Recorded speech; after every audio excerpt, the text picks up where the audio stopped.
আপনি দায়িত্ব নিয়ে বলেছেন যে মব বলতে কিছু থাকে না, কিন্তু ঝিনাইদহে কালকে একজনকে পিটিয়ে মারা হয়েছে পেট্রোল পাম্পে, বিভিন্ন জায়গায় তো মব হচ্ছে এখনো, এর ব্যাপারে কি নির্দেশনা আছে আপনি? মব এক জিনিস, আর কিছু কিছু ক্রাইম, স্পট ক্রাইম এক জিনিস। সবগুলোর সাথে তো মব গুলিয়ে ফেললে হবে না।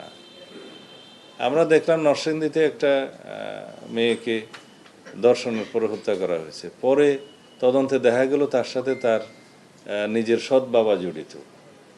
কিন্তু প্রাথমিকভাবে আমরা যারা ধর্ষণের সাথে জড়িত ছিল তাদের বিরুদ্ধে মামলা নিয়েছে এবং 48 ঘন্টার ভিতরে সমস্ত আসামিকে অ্যারেস্ট করা হয়েছে, তারা কাস্টডিতে আছে এবং অনেকে স্বীকারোক্তি দিয়েছে।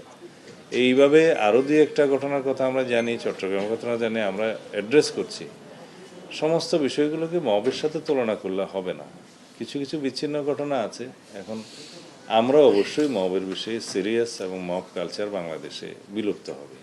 মাননীয় মন্ত্রী, ঈদের আগে বেতন ভাতা নিয়ে গার্মেন্টস শ্রমিকদের এক ধরনের আন্দোলন আমরা দেখে থাকি। আপনাদের দিক থেকে আবার বেতন ভাতা পরিশোধের কোনো সময়সীমা আপনারা বেঁধে দিয়েছেন কিনা? না, রমজানের আগে, মানে ঈদের আগে আমরা গার্মেন্টস অ্যাসোসিয়েশনের বিজিএমই এর নেতৃবৃন্দ এসেছিলেন, বিটিএমইএ, বিকেএমইএ, তাদের সবার সাথে কথা হয়েছে। তারাও খুব আন্তরিক, যাতে উইথ এ ফিউ এক্সেপশন সব ক্ষেত্রেই তারা আশা করছেন যে সব কিছুই তারা ঈদের আগে বেতন ভাতা, বোনাস ইত্যাদি পরিশোধ করতে পারবেন। সরকারের সহযোগিতা থাকবে, ব্যাংকিং সেক্টরের সহযোগিতা থাকবে।